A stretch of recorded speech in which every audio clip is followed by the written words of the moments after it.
Buenas tardes a todos. Hoy tenemos una presentación con Claudio Martínez, que el título es profesor en matemática, pero tiene toda una vida de experiencia en lo que es astronomía. Y como siempre digo, es uno de los importantes teléfonos a tener guardados para saber a quién preguntarle algo. Bueno, gente, la charla es muy linda y bueno, siempre Claudio nos tiene sorpresas porque, a ver, es una charla sobre el sistema solar. Pero Claudio siempre tiene ese poder de darle una vuelta de tuerca. Comenzamos entonces. Bueno, hay bastante información acerca del sistema solar, de su formación, de cosas, pero en general se encuentran datos viejos. No es bastante común encontrar cosas medianamente modernas acerca de cómo funciona el sistema solar, cómo se formó. Entonces vamos a ver eso. Y van a ver que nuestro sistema solar es bastante extraño. Por eso justamente nuestro extraño sistema solar, el tema de la charla. Al principio creíamos que el sistema solar nuestro era como un representante de cualquiera, que si miráramos por el universo encontraríamos sistemas solares súper parecidos al nuestro y no es tan así. Es bastante poco común nuestro sistema. De eso justamente vamos a hablar. Entonces, primero vamos a hacer un poquito de historia, pero van a ser 2 minutos. Voy a tratar de hacer un resumen. Nosotros teníamos una interpretación de lo que eran los planetas simplemente como estrellas en movimiento. Estamos hablando de hace 3.000, 4.000 años, cuando algunos astrónomos, o más bien observadores del cielo, se dieron cuenta que había estrellas brillantes que se movían en el cielo con respecto a las estrellas fijas. A ellos los llamaron estrellas en movimiento, estrellas errantes, que quieren decir, se dice planeta. Entonces los planetas significaron en un momento, en la cosmovisión de los pueblos que teníamos en ese momento originarios de todo el planeta, porque tanto China como Europa como América los reconocieron como objetos importantes porque estaban allá arriba donde estaban los dioses y estaban en movimiento. Y las interpretaciones fueron muchísimas. La europea me parece que es interesante. Por ejemplo, Mercurio, al ser el planeta que está más cerca del Sol, se mueve más rápidamente. Y desde la Tierra se veía que Mercurio iba cruzando entre todos los planetas.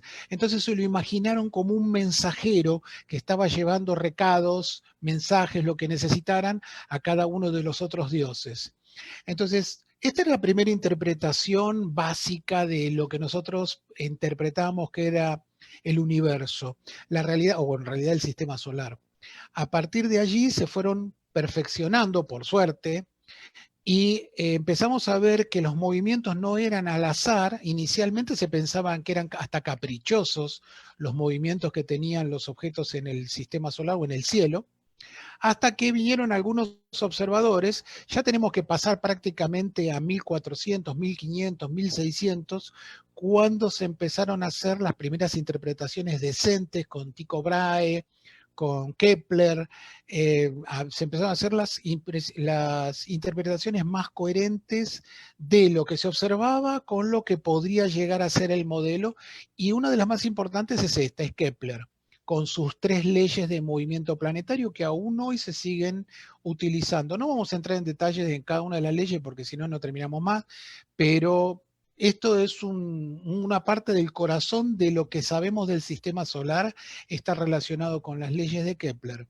Y el otro tema en que está relacionado es la gravitación de Newton. Newton, que bueno, está la anécdota que le cayó la manzana en la cabeza y que eso lo relacionó con la distancia de la Luna y pudo deducir las leyes del movimiento gravitacional, que en este caso vamos a decirle movimiento planetario, porque nos interesa en ese sentido. Con esto interpretamos muchísimo, muchísimo de lo que es la gravitación, el movimiento y la forma del sistema solar.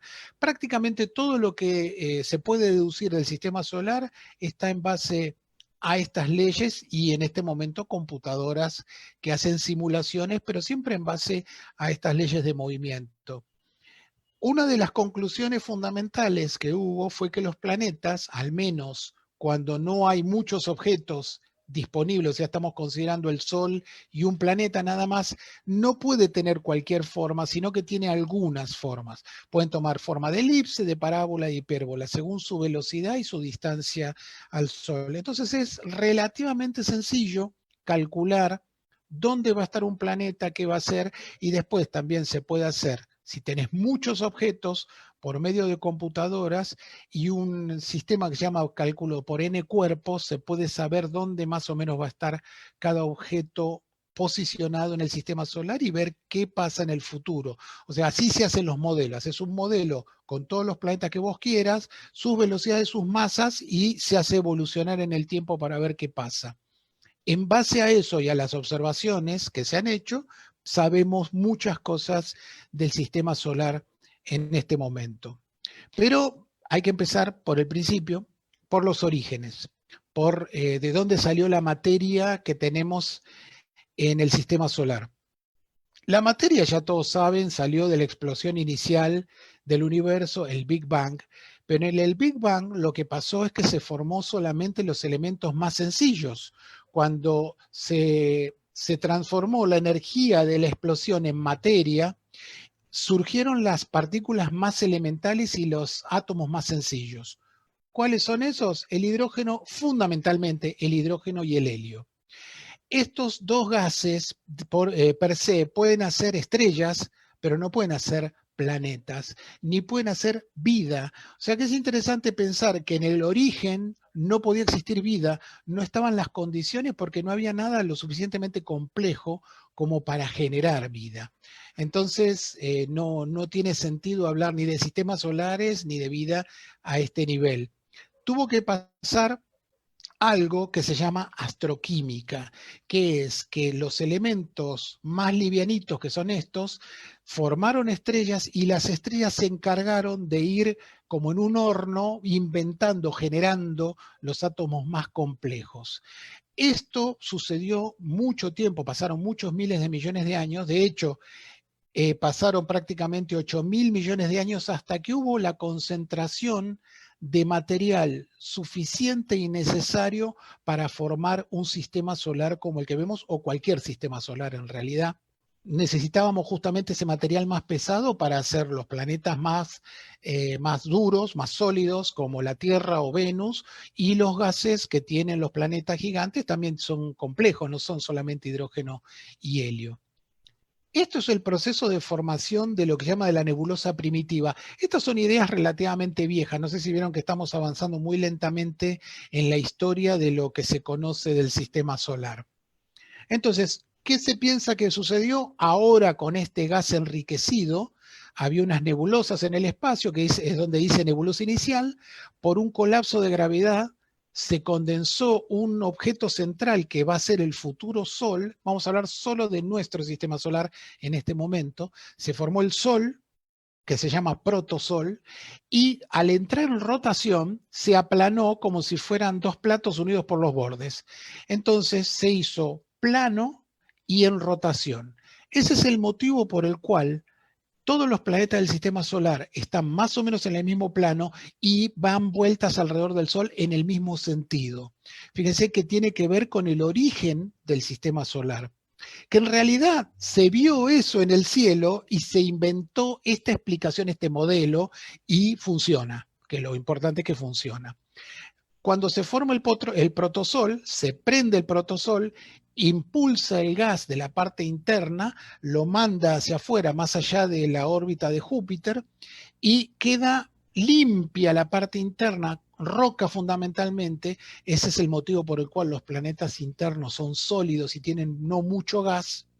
Y después todos entre ellos fueron chocando esas piedras y formando los planetas que conocemos. Los planetas gigantes fueron juntando gas, fueron juntando rocas que quedaron en el núcleo como un núcleo sólido y empezaron a juntar gas a su alrededor, y es el planeta Júpiter que vemos hoy, o el planeta Saturno, o Urano y Neptuno, son prácticamente similares.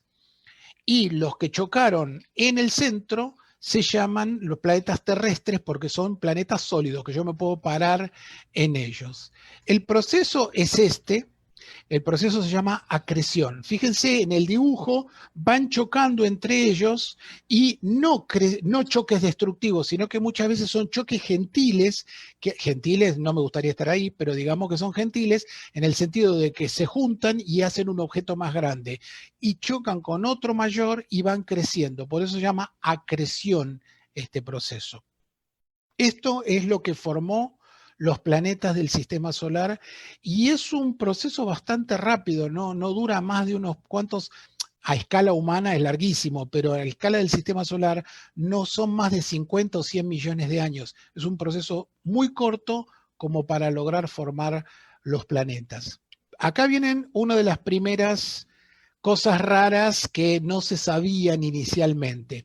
Ustedes imagínense que si yo tengo la formación de los planetas como colisiones entre objetos, obviamente al principio, como estaba lleno de piedra por todos lados, las colisiones eran cada segundo había 10.000 colisiones, eran muy comunes.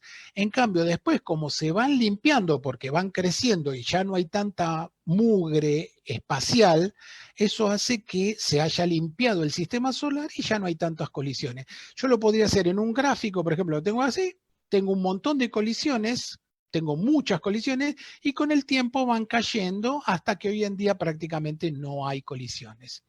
¿Qué se descubrió fundamentalmente después de las misiones a los planetas, de ir a la Luna? Que hubo un segundo episodio que se llama bombardeo pesado tardío, que ocurrió, como acá tienen en los datos, entre 100 y 1.200 millones de años después de la formación del sistema solar, aunque lo más probable es que sea más cerca de los 100 que de los 1.200, alrededor de 400, 500 millones de años debe haber sucedido, en el cual en vez de caer naturalmente, lo que hizo es caía, hizo un pico y después volvió a la tasa normal de colisiones. Acá lo ven en el gráfico. Fíjense que viene, bueno, abajo dice billion, pero en inglés son miles de millones de años, desde 4.600 millones cuando nació el sistema solar y después empiezan a decrecer hasta hoy en día que prácticamente no hay colisiones. Pero fíjense que hay un pico muy marcado que es el bombardeo pesado del que les estaba comentando. Esto es algo interesante porque debe haber pasado algo en el sistema solar globalmente que hizo que hubiera una lluvia de cometas y asteroides y piedras sobre todos los planetas, al menos los internos del sistema solar.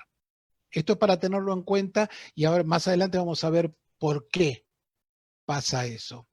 Y acá vamos a dejar esto un minuto y les voy a comentar otra cosa de los sistemas extrasolares. Vieron que les comentaba que, o ya deben saber, que se han descubierto muchísimos planetas fuera de la Tierra, exoplanetas. Los exoplanetas son planetas que están alrededor de otras estrellas, o sea, otros sistemas solares. En este momento ya perdí la cuenta, pero está arriba de 3.000 planetas descubiertos, de los cuales habrán unos 900 sistemas solares diferentes de todo tipo. ¿Y qué es lo interesante de esto? Es que los sistemas solares que se descubrieron son completamente diferentes al nuestro. O sea, nosotros pensábamos que éramos típicos representantes de un sistema solar y no es así. Los sistemas solares son diferentes. Bueno, acá en estas imágenes tienen cómo se descubren los sistemas solares. Si vos tenés la estrella, pasa por delante el planeta, hace una pequeña caída de brillo que se puede detectar y eso hace que se vea que hay un objeto, o la otra imagen que está a la izquierda, que es por diferencias de velocidad que tiene la estrella. La estrella se acerca o se aleja al tener planetas girando alrededor que la perturban y eso se puede detectar y de esa manera descubrir que tiene compañeros oscuros alrededor, o sea, planetas o objetos muy masivos oscuros. ¿Cuál es la diferencia? La diferencia es, fíjense en esta imagen, que no está en escala, pero para que tengan una idea. La imagen que está arriba de todo es nuestro sistema solar. Fíjense que está Mercurio, Venus, Marte, medio separado, y los planetas gigantes. El siguiente es 51 Pegasi. 51 Pegasi es el primer sistema solar que se descubrió fuera del nuestro. Fíjense que el planeta es gigante y está muy cerca de la estrella, está pegado a la estrella. Y Corot 7, TOI 270, que son los siguientes, son muy parecidos. Fíjense que están siempre muy cerca de su estrella patrón, si quieren, o madre. Entonces, ¿cuál es el tema de esto? Que esos planetas no pueden existir. Esos planetas que están ahí, 51 Pegasi, no puede existir. Y esta es la parte linda de la ciencia. Cuando vos ves algo, decís, no puede estar ahí ese planeta, y está. Entonces hay que explicarlo. Y ahí es donde hay una gran evolución, un gran avance de la ciencia. ¿Por qué no puede estar ahí el planeta? Porque, como yo les dije, un planeta se forma, por ejemplo, si este es el Sol y está girando, al ir rodeándolo y se está formando, va creciendo, chocando alrededor y va creciendo. Cuanto más lejos está, el recorrido es mayor y más masa es la que tiene. Entonces, un planeta grande, muy masivo, no se puede formar cerca de una estrella. Tiene que formarse lejos para tener material suficiente, como ven acá. Si yo tengo un anillo, el planeta A, está haciendo un recorrido mucho más largo y recoge mucho más material, por lo tanto es más grande que el planeta B, que tiene menos material para juntar. Entonces yo veo un planeta gigante, más grande que Júpiter, pegado al Sol o a su estrella, ahí no se formó. Es imposible que se haya formado ahí. ¿Qué pasó entonces? Se descubrió que los planetas migran. Los planetas cambian en su órbita, no siempre están en el mismo lugar, se forman en un lugar lejano a la estrella y después, como tiene tanto gas alrededor, los va frenando y al frenarlo van cayendo hacia la estrella madre. Y el resultado final es un desastre en el sistema solar.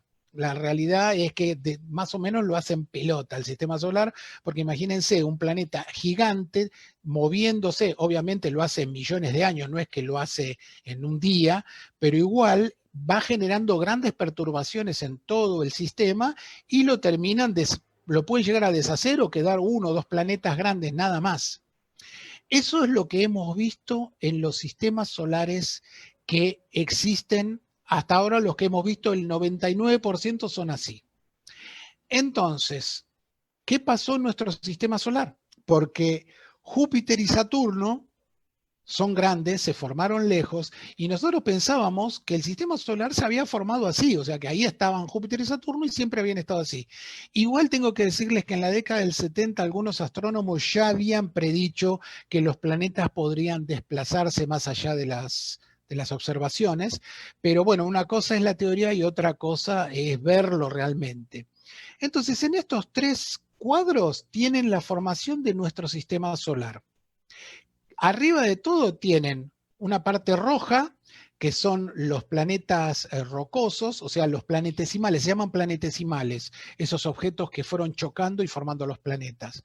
Los planetesimales formaron un anillo cercano al Sol, que el Sol estaría hacia la izquierda, se formaron Júpiter y Saturno, más o menos a la distancia que están el anillo de asteroides, y más allá objetos sólidos de agua y carbono, como si fueran cometas grandes o si quieren Plutón, objetos como Plutón. Eso, los dos planetas se fueron cayendo hacia el Sol, hicieron un desastre. De hecho, parte del disco más cercano rojo lo tiraron para el otro lado y formaron ese disco, que está marcado en rosado, el óvalo rosado que dice planetesimales dispersos. Eso fue formado porque robaron parte de la parte interna del sistema solar y lo tiraron para el otro lado. Y ahora los dos planetas se habrían quedado ahí. Pero ¿qué pasó? Entraron en una consonancia gravitacional entre ambos y gracias a Saturno se fueron compensando y alejando de nuevo del Sol. O sea que si no hubiera existido Saturno, nuestro sistema solar sería un desastre igual que son todos los demás y habrían destrozado todos los planetas y habría quedado un planeta gigante o dos muy cercanos al Sol. Al irse alejando de nuevo, dejaron a los objetos rojos, a la parte cercana al Sol roja, la dejaron medianamente intacto, de ahí se formaron los planetas internos desde, en realidad los terrestres, de Mercurio, Venus, la Tierra y Marte, quedó un anillo de asteroides en el medio y al alejarse los dos planetas, sacaron material del disco azul, yo les digo para que sea más fácil rojo y azul, sacaron del disco azul y lo tiraron hacia el Sol y quedó ese anillo complejo que tenemos en este momento en el sistema solar de asteroides que son rocosos o son tipo de carbono. Son esos dos. Y se fueron alejando hasta que quedaron en sus posiciones actuales y más allá se formaron Urano y Neptuno. O sea, esto es más o menos un resumen de cómo nació el sistema solar y lo interesante también es que en todo este desastre que hubo, los planetas internos se estaban formando, los terrestres, y hubo una lluvia de objetos que le cayeron, el bombardeo pesado tardío. O sea que también explica eso este modelo. Está buenísimo por eso, porque explica cosas completamente diferentes que tienen sentido y coherencia con el modelo que estamos tratando de implementar y hacer. Así que ven que el sistema solar, que nosotros pensábamos que era así, pensábamos que era una cosa, una pieza de relojería, que estaban todos los planetas en sus lugares y no se podían mover, bueno, no es así. El sistema solar es completamente dinámico, puede cambiar en cualquier momento, fundamentalmente en el inicio. En este momento ya es mucho más estable, pero en los momentos iniciales del sistema solar era lo más natural que estuvieran en movimiento los planetas. Entonces, por eso les decía, nuestro sistema solar es muy especial en el sentido que si no hubiera estado Saturno, no estaríamos. Sencillamente no estaríamos nosotros aquí. Así que le debemos bastante a ese muchacho de los anillos. Y otro tema interesante que surgió en algunas hipótesis lindas que me gustaron, que están teniendo bastante peso, es que en realidad dentro del anillo rojo, ¿se acuerdan que vimos recién? Ese anillo rojo fueron chocando objetos y formaron 30 planetas similares a Marte, 30 objetos parecidos a Marte. Fueron chocando entre ellos y generando Mercurio, Venus y la Tierra. Y Marte quedó solito ahí porque estaba lejos de todo este desastre que se estaba haciendo en la parte interna del sistema solar y quedó intacto. Por eso, de los planetas terrestres, el más viejo es Marte. Ya se han tomado medidas de la edad de las rocas marcianas y son mucho más viejas que el resto de los planetas. O sea, de los planetas terrestres, el más viejo es Marte. Y otra cosa que vengo a lo anterior, Júpiter y Saturno son los más viejos del sistema solar, son más viejos todavía que ellos. Pero esto da una idea de lo complejo que ha sido el funcionamiento y el nacimiento del sistema solar. Es mucho más complejo de lo que creíamos hasta ahora. Vamos a la siguiente. La formación de la Luna también. La hipótesis más aceptada es que justamente en todo este juego de Martes chocando entre ellos, de estos 30 Martes chocando, hay uno que se llamaba Teia, como lo ven ahí escrito, que aparentemente chocó contra la prototierra, le arrancó parte de la corteza, o sea, la parte más superficial de la prototierra, y formó un anillo alrededor de la Tierra, y el objeto más grande del anillo fue creciendo, igual que el proceso de acreción, pero alrededor de la Tierra, y el objeto final que quedó es la Luna. Por eso la Luna se está alejando de nosotros y la composición química que tiene es similar a la corteza terrestre. Igual no es un modelo perfecto, tiene algunos problemas que no vamos a entrar en detalle porque es medio largo, pero esta es la hipótesis más aceptada de cómo se formó la Tierra y la Luna. En realidad, cómo se formó la Luna, porque la Tierra ya estaba. Había, como ven acá, a la izquierda la prototierra y Teia, hicieron una colisión no directa, sino que fue una colisión como, no una cosa así, sino que fue de costado, que en realidad lo más probable es que haya colisiones de costado, no colisiones directas, es muy difícil que se produzcan justo uno sobre el otro. Estas colisiones de costado hacen que se rompa el planeta, pero se pueda volver a reconstituir y en este caso quedó la Luna alrededor de nuestro planeta. Después vamos a hablar ahora un poquito de las familias y también vamos a hablar de unos conceptos equivocados que se hacen populares pero que no son ciertos. Creo que son dos de los que voy a hablar en esta oportunidad. Las familias. Tenemos, en la familia obviamente está el Sol, pero alrededor del Sol están los planetas normales. Los planetas normales son 8. Son de Mercurio a Neptuno. Acá tienen en distintos colores, están al mismo tamaño para que se vean los detalles de cada uno. Algunos con colores medio irreales porque están tomados no con telescopios ópticos como Júpiter, pero ven más o menos la estructura. Estos son los planetas principales que se formaron en el sistema solar. Después tenemos otra familia que son los planetas enanos. Los planetas enanos como Plutón, como Haumea, Makemake, Eris, Ceres también, que era un asteroide, ahora sabemos que es un planeta enano, y abajo la Tierra en comparación de tamaño. Esta es otra familia del sistema solar. Y ahora viene el primer concepto equivocado. Ya lo deben haber escuchado 1000 veces y sale en los diarios y en las noticias. Plutón va a volver a ser un planeta en algún momento. No, no, no va a pasar. Yo sé que todos están encariñados con Plutón, pobrecito Plutón. Plutón no va a volver a ser jamás un planeta porque nunca lo fue. ¿Cuál es el problema? ¿Por qué está esta idea equivocada de que es un planeta y después pasó a ser un planeta enano? El problema es que nosotros, al ir investigando, fuimos viendo de a poco más lejos y más lejos. Entonces empezamos a descubrir objetos más débiles y más lejanos. Cuando se encontró Plutón, se lo estaba buscando. Clyde Tombaugh, que fue el descubridor en el 1930, 1930 descubrió el planeta después de analizar 20 millones de imágenes estelares hasta que descubrió lo que él estaba buscando. Y como estaban buscando un planeta, se dijo, esto es un planeta más.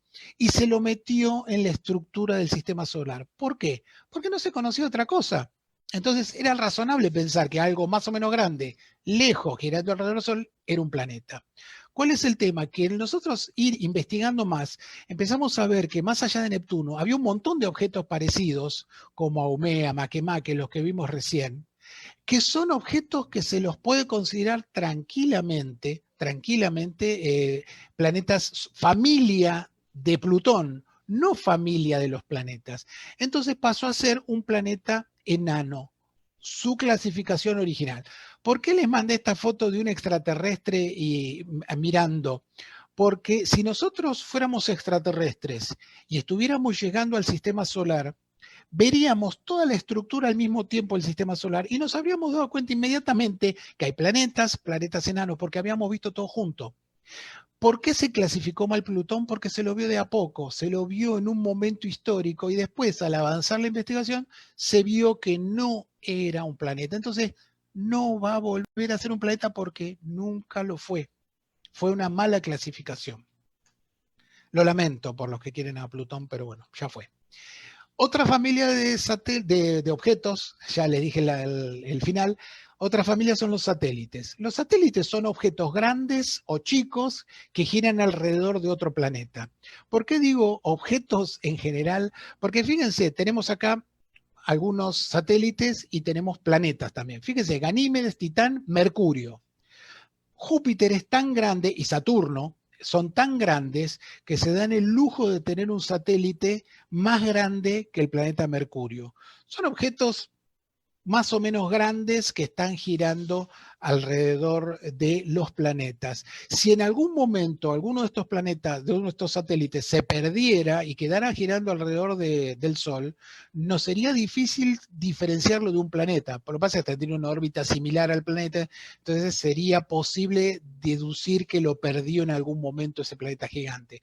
Pero son muy parecidos, realmente no hay una gran diferencia.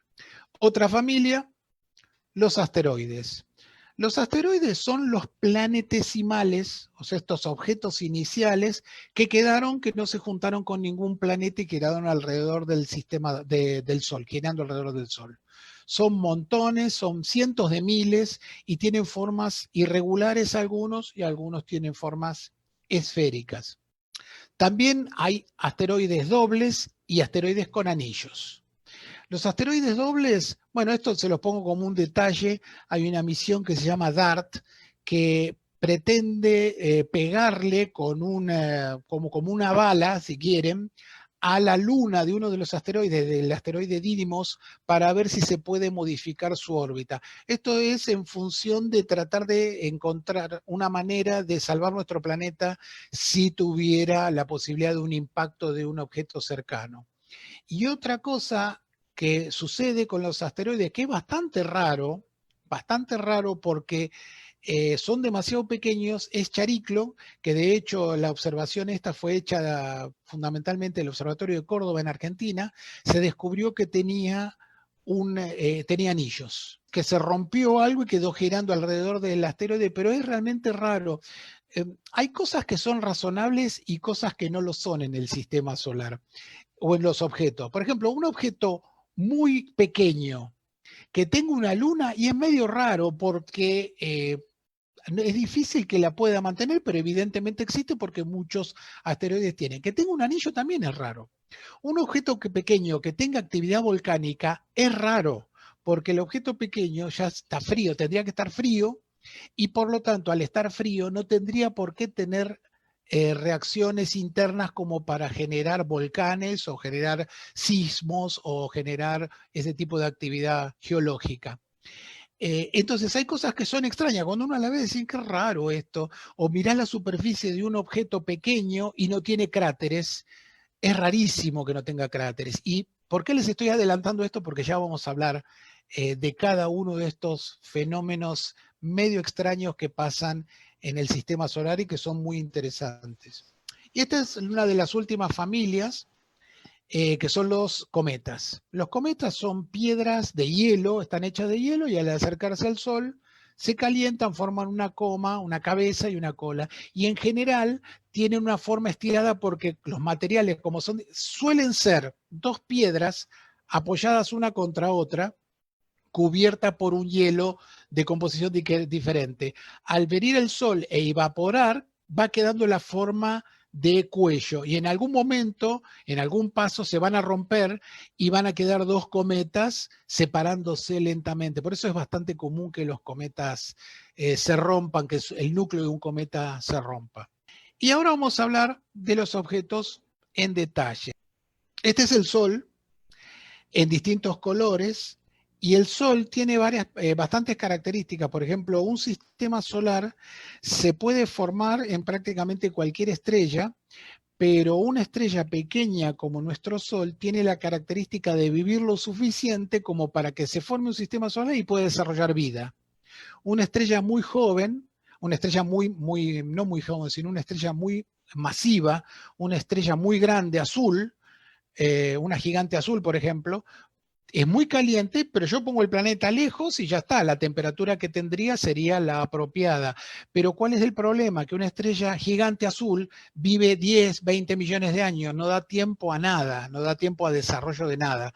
Entonces, es interesante pensar que nuestro Sol es bastante apropiado como para la formación de vida con el tiempo que requiere el proceso completo. La cosa que tiene el Sol es esto, que son como se llaman protuberancias y son emisiones de energía de partículas en general por medio de lo que se llama el viento solar que recorre todo el sistema solar.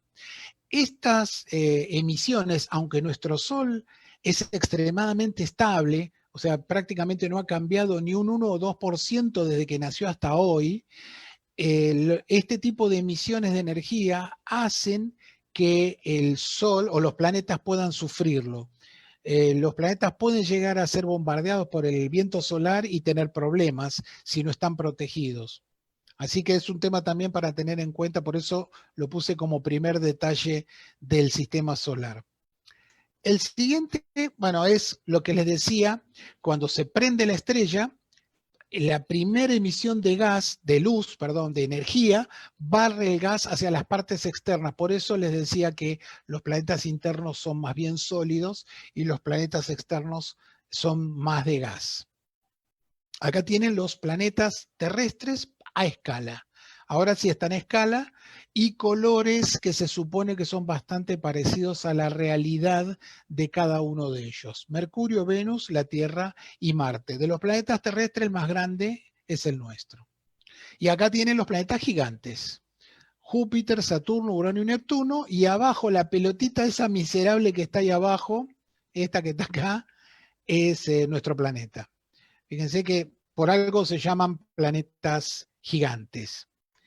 Y acá tienen un tema que es, a mí me interesa bastante, que es ¿por qué los planetas son esféricos?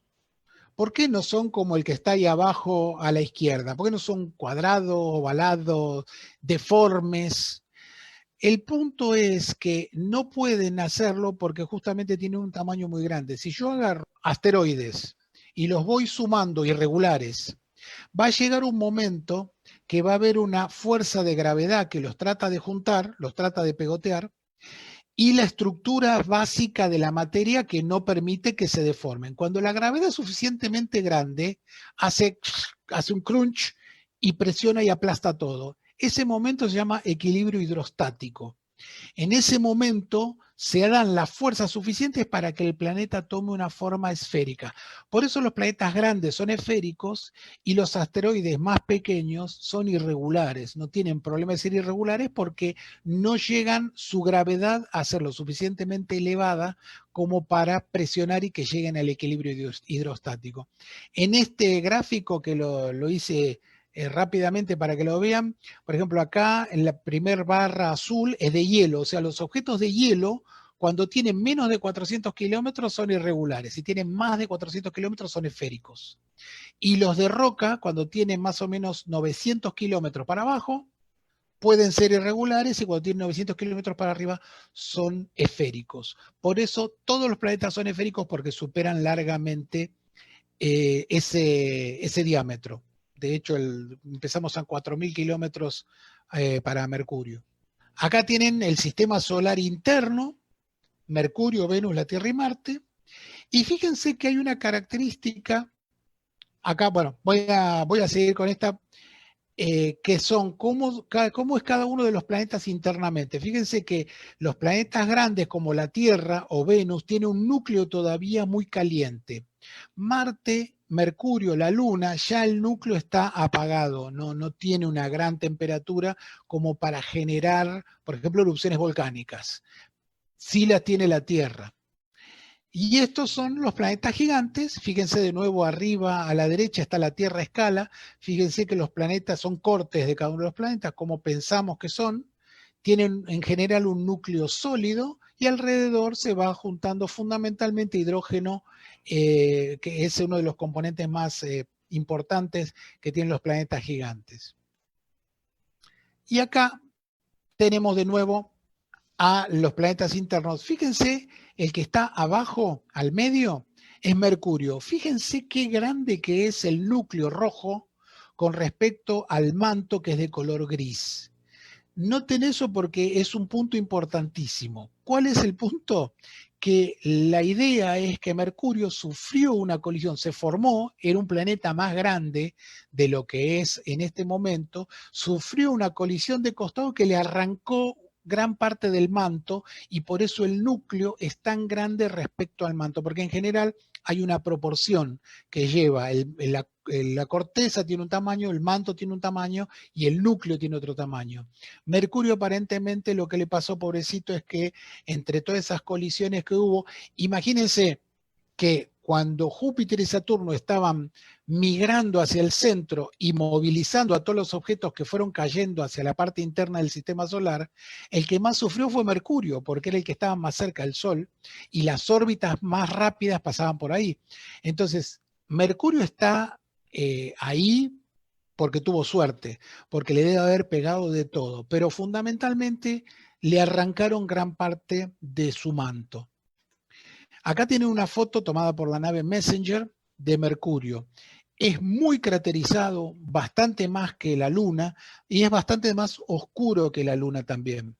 Pero tiene una característica que se vio con la Messenger, que es que tiene fracturas. Tiene fracturas enormes que recorren varios cientos de kilómetros y tiene microfracturas, fracturas muy, muy pequeñitas que pueden tener 100, 200 metros. Las fracturas en general del terreno se asocian a movimientos sísmicos o se asocian a geología de un planeta vivo, y Mercurio, desde el punto de vista geológico, está muerto. Entonces no puede tener esas rajaduras y las tiene. ¿De dónde las sacó? Bueno, la explicación es bastante sencilla. Cuando un planeta se enfría primero la parte externa, la corteza, la parte dura, y esto se va enfriando mucho más lentamente, toda la parte interna. Pero ¿qué pasa? Cuando se terminó de enfriar, al enfriarse, se contrajo y la corteza no podía dejar de acompañar y se quebró para poder acomodarse al tamaño más pequeño del manto. Entonces, imagínenselo como si quieren como un globo que le pongo barro alrededor y lo seco y después desinflo el globo y se quiebra el barro para tratar de acompañar la forma del globo. Esto le pasó a Mercurio, pero lo interesante, y acá tienen algunas fracturas pequeñas, es que estas fracturas pequeñas a veces están en lugares donde hay pocos cráteres.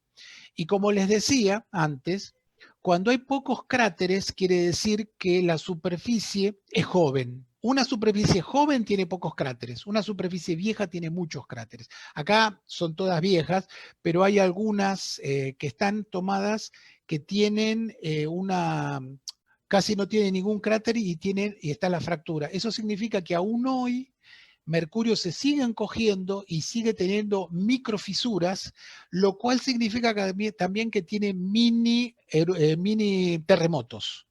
Tiene pequeños terremotos, o sea que es un planeta bastante más complejo de lo que pensábamos inicialmente. Ahora viene el caso de Venus. Este es el color bastante natural, bastante parecido a lo que veríamos si nos asomáramos, tuviéramos la desgracia de asomarnos en una nave en Venus, porque la temperatura es muy alta, tiene el efecto invernadero, tiene todo en contra Venus. Y es interesante porque Venus es una suma de errores de los astrónomos de 1950, 1940. Es cuando se hace mala ciencia. ¿Cómo se hace mala ciencia? Se hace de esta manera. Llegas y se vio Venus. Dijeron, bueno, Venus tiene nubes. Ya todos sabemos que tiene nubes. Bueno, las nubes deben ser de agua. Y si son de agua, debe tener un océano. Y si tiene un océano, también puede tener plantas. Y se empezó a hacer toda una historia de cómo podía llegar a ser Venus en base a inventar con información incorrecta. Cuando uno hace eso, inclusive cuando uno trata de inventar, tiene que hacerlo en base a información fidedigna. Después, el primero que hizo un modelo real razonable de la atmósfera de Venus fue Carl Sagan. Carl Sagan en la década del 60 hizo una investigación y demostró que la atmósfera de Venus tenía una gran cantidad de dióxido de carbono y que la temperatura era muy alta, o sea que era imposible que hubiera agua líquida, y de hecho tiene lluvias de ácido sulfúrico, así que es un planeta horrible para ir a visitar, pero acá podemos tener una muestra de lo que podría llegar a pasarnos si seguimos inyectando dióxido de carbono en la Tierra, en la atmósfera. El dióxido de carbono absorbe mucho el calor, hace efecto invernadero, así se denomina. Entonces la temperatura que tiene el planeta cuando tiene una gran cantidad de dióxido de carbono es altísima. En el caso de Venus tiene casi 90% de dióxido de carbono y su temperatura superficial está arriba de 480 grados Celsius. Más caliente que Mercurio, que sería lo coherente que Mercurio fuera el más caliente porque está más cerca del Sol. Pero el efecto invernadero hace que Venus tenga una temperatura altísima. Y nosotros podemos ir en ese camino si seguimos inyectando cada vez más dióxido de carbono. Y acá está nuestro querido planeta, que en mucho no vamos a hablar, pero les quería mostrar alguna foto por coherencia de distancia. Fíjense que son fotos reales. Arriba está la Tierra y la Luna en una sola foto que tomó la nave. Creo que fue la Messenger que tomó esta foto, no estoy seguro, pero así se ven desde el espacio cuando se está alejando la nave. Y la de abajo está tomada por la Agencia Espacial Japonesa, la JAXA, que se ve cómo se va poniendo la Tierra en el horizonte lunar. Fíjense, cuando te dicen, nunca se fotografió la Apolo en la Luna, y vos porque no la viste. Esta es una foto del Apolo 11 en la Luna tomada por la nave LRO. Es una nave que tiene capacidad de sacar, tenía una capacidad de sacar fotos con una definición de 5 centímetros. Entonces, he visto fotos del módulo que se ve la sombra de las patas en el terreno. Es muy impresionante verlo. Esta es la Apolo 11 y esta es la Apolo 17. Fíjense que abajo está un detalle donde se ven las patas, se ve la nave completa, y fíjense que esos caminitos que se ven alrededor es el camino que hicieron los astronautas cuando fueron a ver lugares o fueron a recorrer el terreno para ver lo que está haciendo. O sea que sí se han fotografiado y están ahí todavía, y los caminos que fueron dejando los astronautas todavía existen y van a existir durante unos cuantos miles de años todavía por delante. Esta es una foto real también del planeta Marte. Fíjense que es un gran desierto con sus nubes, el sol ahí dominando, pero fíjense en la mitad de la imagen para arriba, el cielo se torna como medio celeste, porque el cielo de Marte es celeste. ¿Por qué se ve rojizo? Por todo el polvillo de Marte, que es óxido de hierro, el planeta oxidado, que vuela y queda en el aire flotando en su pobre atmósfera, pero atmósfera al fin, y queda flotando ahí arriba, y por eso el planeta, la atmósfera del planeta se ve de color rojo, aunque el cielo realmente, si lloviera, por ejemplo, y limpiara, sería de color azul. Y acá tienen, abajo se ve un mapa del ovalado, es un mapa si Marte tuviera agua, y poniendo el agua distribuida en las zonas más bajas, el planeta quedaría de esa manera. Y de hecho se piensa que en algún momento se va a hacer un proceso de terraformación, o sea, transformar a Marte en un hermanito de la Tierra, y quedaría de esa manera con su gran océano norte. Y la que está al lado, hacia la derecha, es un diablo, o sea, es una tormenta que se forma, que está fotografiada por una de las naves en órbita. Y se acuerdan que les había dicho al principio el tema del Sol, que tiene esas emisiones de energía, esas emisiones de partículas, de viento solar. Las dos imágenes de arriba son la que está arriba a la izquierda, es la Tierra, y la que está a la derecha es Marte. Marte no tiene campo magnético prácticamente. Nuestro planeta sí tiene, y uno bastante poderoso. Entonces la energía que viene del Sol, si este es el planeta, la energía que viene del Sol rodea la Tierra y no le hace nada.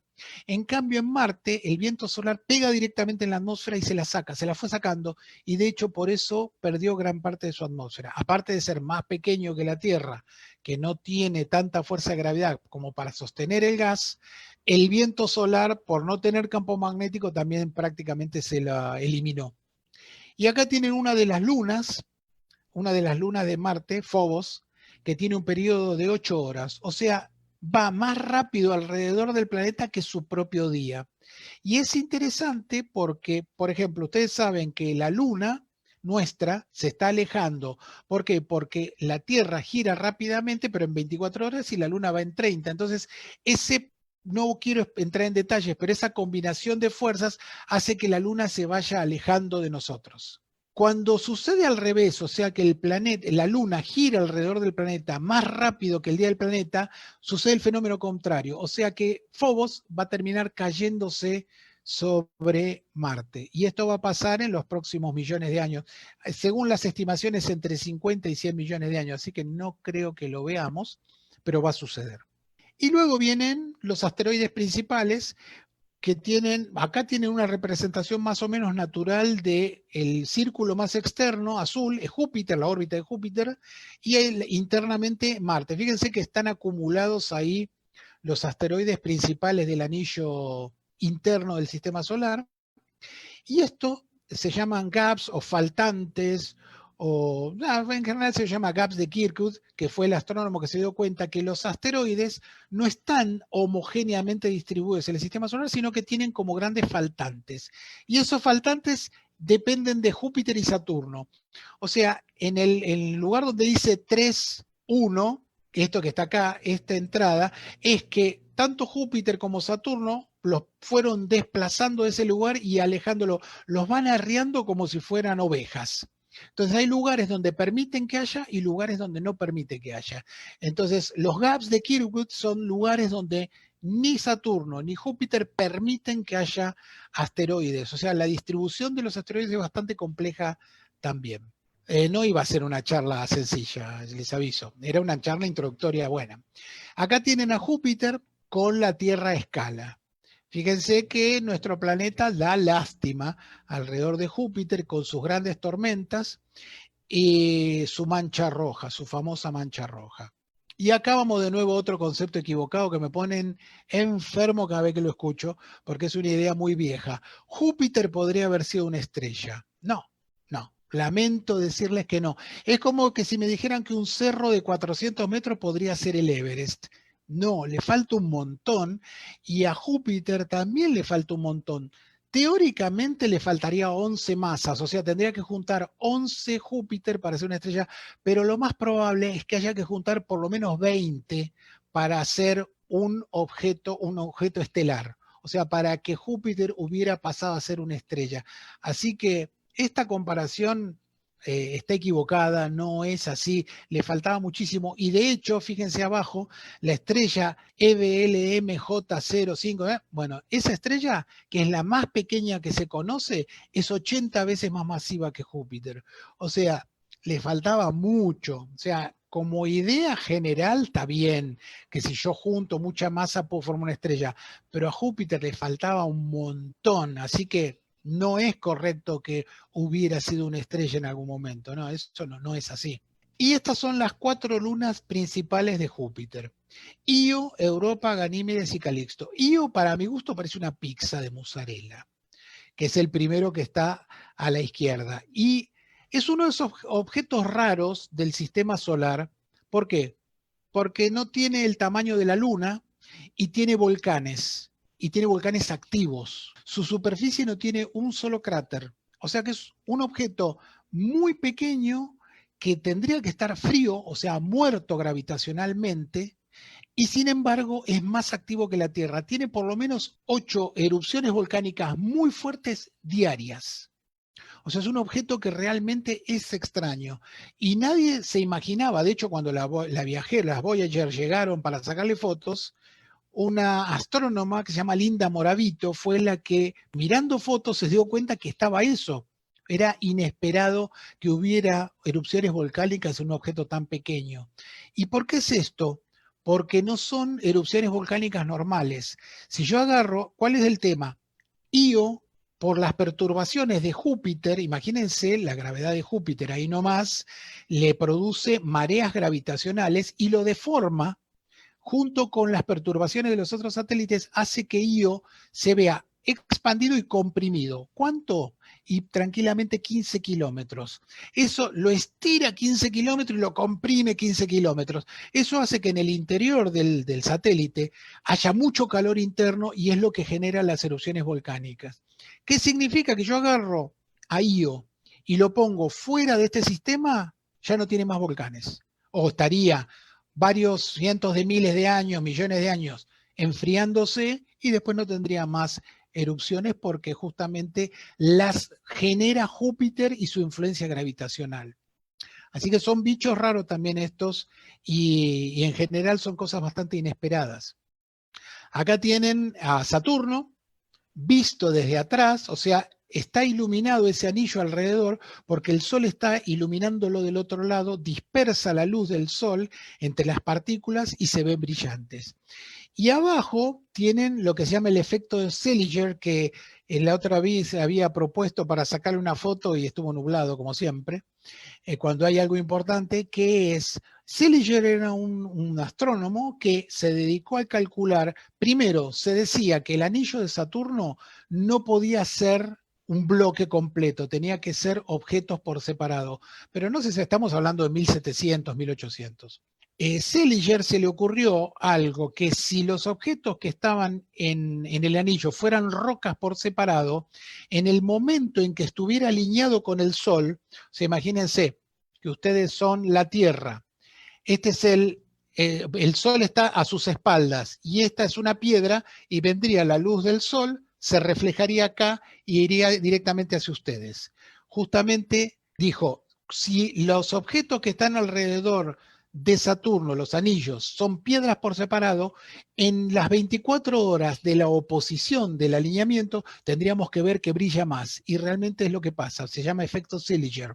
Es un efecto por el cual el anillo, fíjense en la foto, está tomado unos días antes y en el momento de la ocultación. Fíjense que el planeta, el disco del planeta, está prácticamente el mismo brillo, pero de la parte derecha es mucho más brillante que de izquierda. Es una comprobación de que los anillos realmente están hechos con objetos pequeños que de hecho son pedazos de hielo de 5 metros para abajo.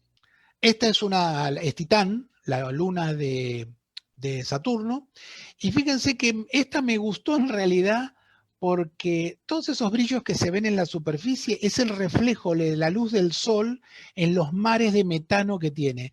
Tiene zonas bajas donde hay metano y a la temperatura que está el metano está líquido. Entonces hay lagos de metano y se ven también las nubes importantes que tiene. Esta es Urano. La imagen más grande está fotografiada por la Voyager en 1986 y la imagen más pequeña está tomada por el Hubble en 2019. Fíjense la diferencia que hay. Los astrónomos estaban muy decepcionados porque cuando llegaron a Urano y dijeron, wow, vamos a mirar un montón de cosas en la superficie, tormenta y demás, era una pelota verde, no había nada. Y en el 2019, fíjense la cantidad de detalles que hay por la superficie, hay tormentas pequeñas, cambios de color, bandas, hay un montón de cosas. Entonces, lo que sucede es que Urano es un planeta que va cambiando según la posición alrededor que tiene del Sol. ¿Por qué pasa eso? Eso pasa ¿por qué? Por esto. Todos los planetas, y me voy a permitir utilizar este planetita Tierra, todos los planetas tienen una inclinación muy baja con respecto a su órbita. O sea, si el planeta hace este movimiento, está perpendicular a ese movimiento o muy cerca. La Tierra tiene 23 grados, Marte también, 24, es muy parecido, siempre es más o menos perpendicular. Urano va así. Urano va como rodando alrededor del planeta. Entonces, si ustedes son el Sol, cuando está de este lado, vamos a ponerlo así, cuando está de este lado, le da el sol permanentemente acá y de acá es totalmente de noche durante 20 años, porque justamente es lo que tarda en dar la vuelta alrededor del sol. Cuando pasa de costado, le empieza a dar la luz de costado. Entonces, cuando llegó la Voyager, le estaba pegando de un solo lugar y eso producía que se calentara un lugar solamente y cuando hay tormentas o lo que sea, es necesario que se calienten ambos hemisferios para que haya circulación. Si se calienta este y está girando así, siempre está calentando este y no hay circulación, prácticamente no hay fenómenos atmosféricos. Cuando se sacó la foto en 2019, sí ya estaba de costado, entonces empezó a tener problemas meteorológicos, si quieren. Así que es un planeta bastante extraño y aparentemente lo que pasó a Urano es que le pegó algo muy grande, lo rompió y se volvió a reconstruir el planeta, pero de costado. O sea, en general, cuando uno piensa en una colisión, pensé, ¡pum!, chocó y se rompió todo. No siempre es así. Puede chocar, romperse y la gravedad vuelve a ganar y se vuelve a hacer el planeta, pero no necesariamente en la misma inclinación que tenía inicialmente, y en este caso sucedió justamente eso. Acá tienen también los satélites de Urano, y fíjense que tiene un sistema de anillos y un montón de satélites pequeños cerca de los anillos. ¿Qué quiere decir esto? Esto se la voy a hacer corta porque me parece que está siendo medio larga la charla. Fíjense que, por ejemplo, se descubrió que Belinda y Cupido, que son dos satélites que están muy cerca del anillo, en algún momento van a chocar entre ellos y van a formar anillos. O sea que se encontró que todos estos satélites y anillos se van rehaciendo. O sea, chocan, se destrozan, hacen al anillo y el anillo después se junta y vuelve a formar satélites. Esto en periodos extremadamente largos, en millones de años, va a ocurrir esto, porque cuando se hizo el cálculo de Belinda y Cupido, se vio que de acá a un par de miles de años van a chocar y van a formar anillos. Y dice, qué casualidad que encontramos esto. No, no fue casualidad, es que pasa habitualmente. Y fíjense que arriba está la luna Miranda, a la derecha, que fíjense que tiene como, parece Frankenstein, está como pedazos juntados. Le pasó esto, chocó y se rehacen y se vuelven a rehacer los satélites mientras están girando alrededor de Urano, bastante particular y bastante raro. Y acá tienen a Neptuno, ya estamos terminando, que tiene sus nubes principales. Este planeta ya es más decente, tiene cosas para ver en su superficie, tiene una inclinación normal, entonces no tiene los problemas que tiene Urano. Pero sí tiene una luna que se llama Tritón, y Tritón tiene una órbita retrógrada. ¿Qué significa retrógrada? Que va para el otro lado donde van todos. O sea, todos los planetas tienen un sistema, un sentido de rotación alrededor del Sol y alrededor de cada uno de los planetas, que es para el mismo lado, se llama sentido directo. Cuando van para el otro lado es retrógrado. Tritón es retrógrado. Y nadie podía entender muy bien por qué era retrógrado. Y uno de los últimos modelos que hay es que Tritón es muy parecido a los planetas enanos. Y los planetas enanos son dobles. Entonces el modelo es que un planeta enano doble se acercó a Neptuno, robó a uno de ellos y el otro salió volando, vaya a saber a dónde, y quedó como satélite en sentido inverso de traslación alrededor de Tritón. E inicialmente tenía una órbita elíptica, lo que hacía que le pasaba lo mismo que a Io, lo comprimió y lo expandía, lo comprimió y lo expandía, y lo dejó caliente, si me permiten la expresión, y después se estabilizó la órbita, porque las órbitas se pueden por perturbaciones ir estabilizando en una cosa medianamente circular.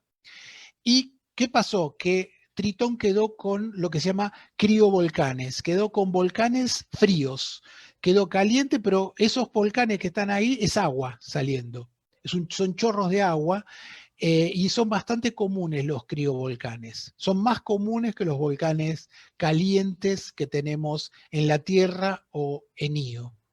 Y esto es otra de las grandes sorpresas, que es Plutón.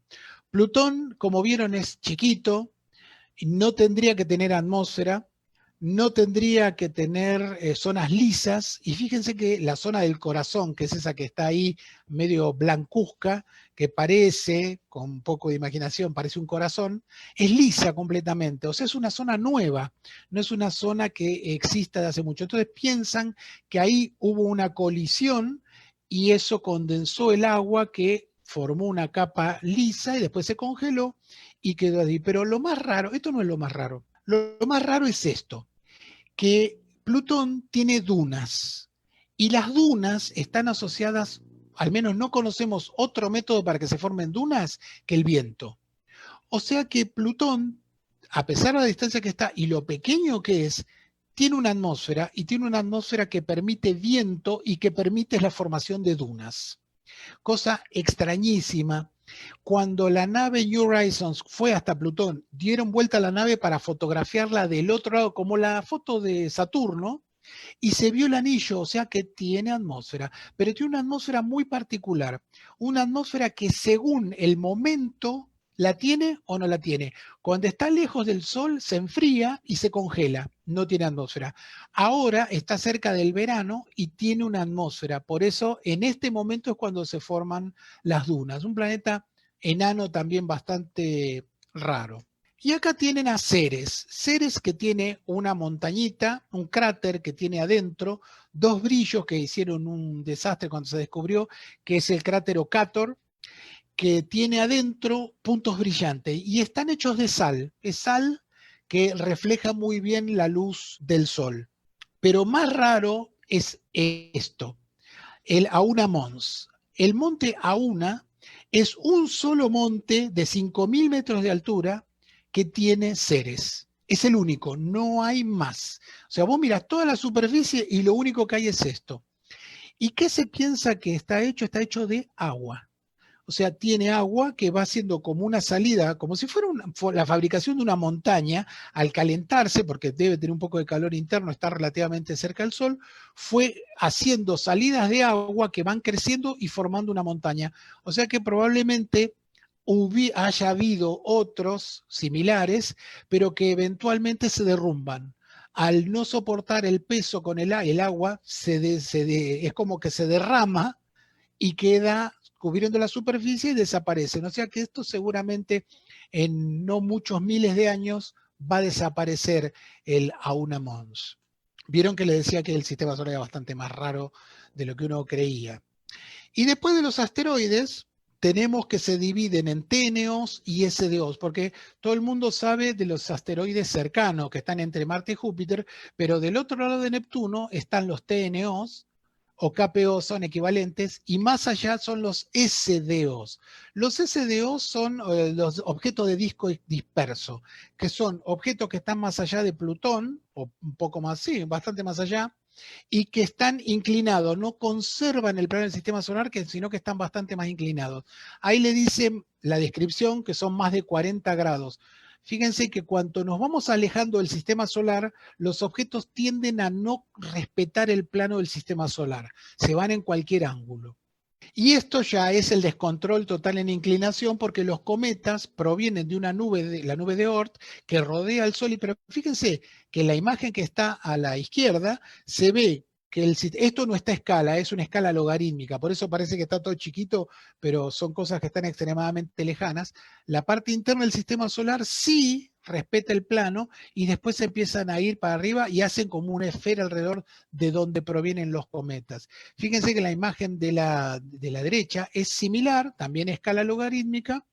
El primer nivel que está acá, este primer nivel que está en este lugar, es la parte interna de la nube de Oort, esta es la parte externa, y allá del otro lado está Alfa Centauri. O sea que fíjense que el dominio del Sol llega prácticamente a un año luz. Es muy grande el dominio que tiene una estrella como el Sol. Y ahora sí estamos terminando. Fíjense el planeta X, el famosísimo planeta X, el planeta que no se ve, que está, pero que no está, pero que se encontró, que no se encontró. Bueno, hay algunos indicios que indican que debe haber un objeto grande en la parte externa del sistema solar. ¿Cuál es ese indicio? Primero tenemos que ver esto. ¿Cómo se captura una órbita? Acá tienen un dibujo de una órbita elíptica que es de un objeto que está viendo, en este caso es un cometa, pero funciona de la misma manera. Júpiter lo perturbó, o sea, el tipo iba a hacer esta órbita amarilla y se iba a ir de nuevo fuera del sistema solar, alejándose del sistema solar. Como lo capturó Júpiter, queda en esta órbita más corta, cuya máxima distancia más o menos corresponde a la distancia de Júpiter. O sea, el planeta que capturó al objeto le hace tener una determinada distancia. Esto pasa, Júpiter de hecho tiene una familia de cometas que son planetas que ha capturado él y que quedaron a la máxima distancia, a 5,4 unidades astronómicas, la distancia de Júpiter. Se han encontrado un montón de objetos, que acá los están marcando, que tienen una órbita, son completamente diferentes unos de otros, pero es como que los capturó a alguien, son TNOs estos, los capturó a alguien y ese alguien podría llegar a ser el famoso 10º planeta si es que existe.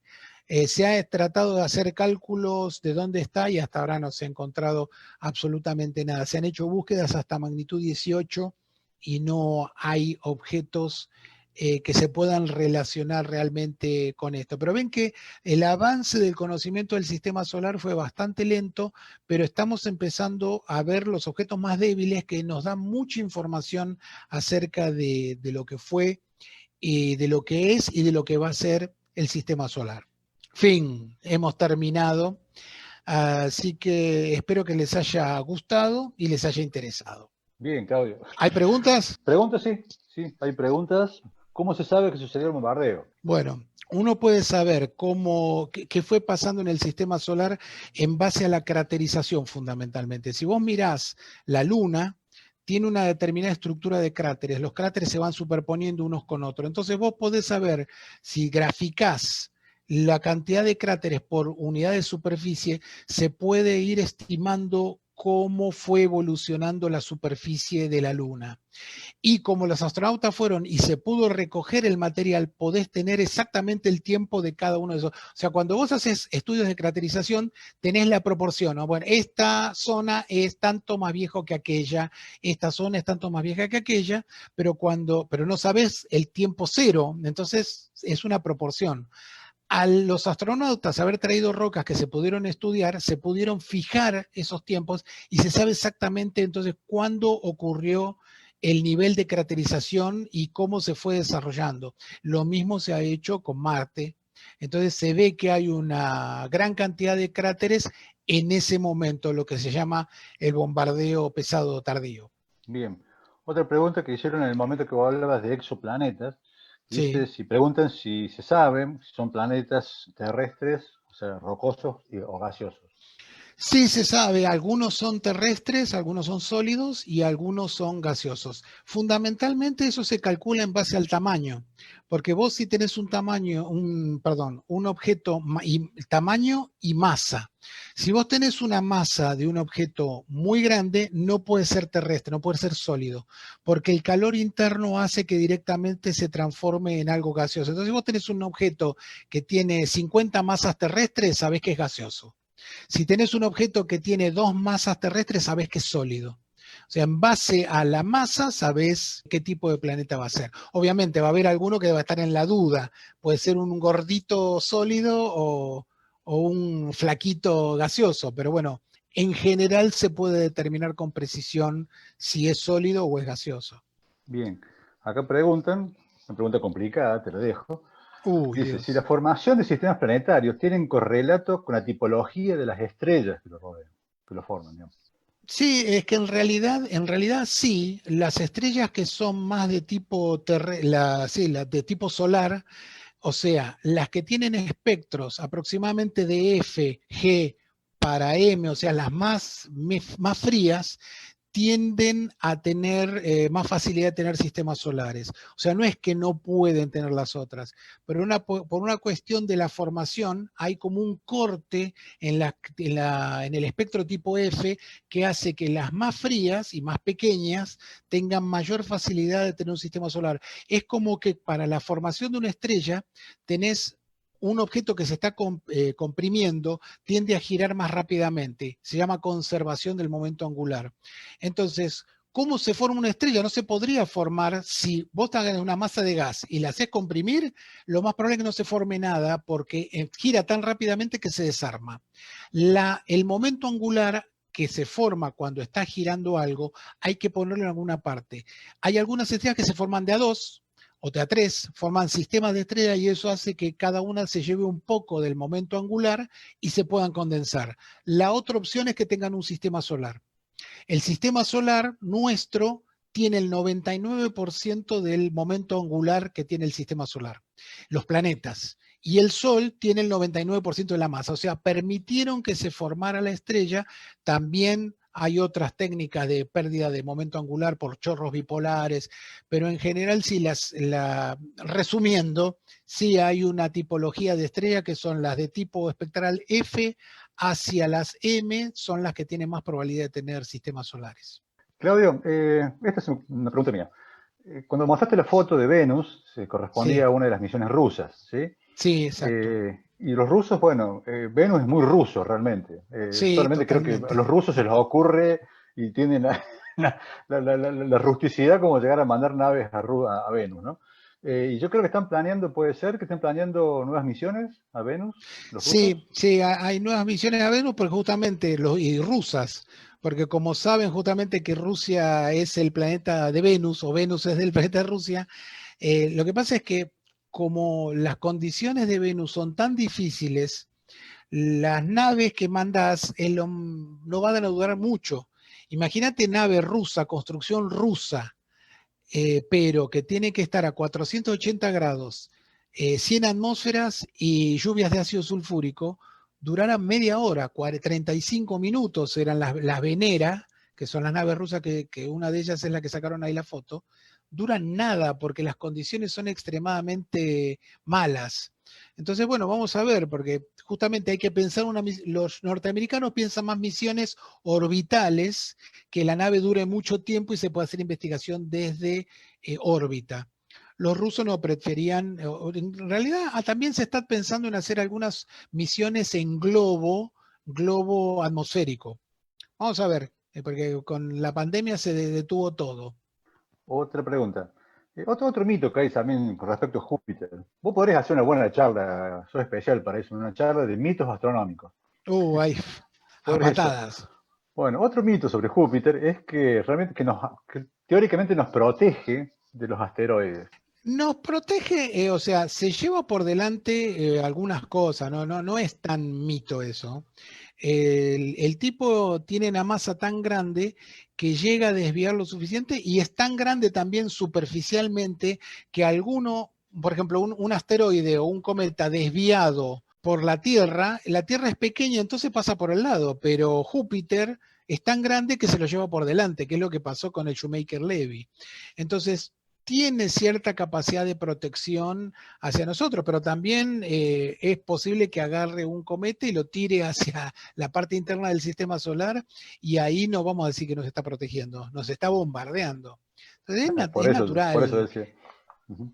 es natural que cada planeta funciona gravitacionalmente como quiere.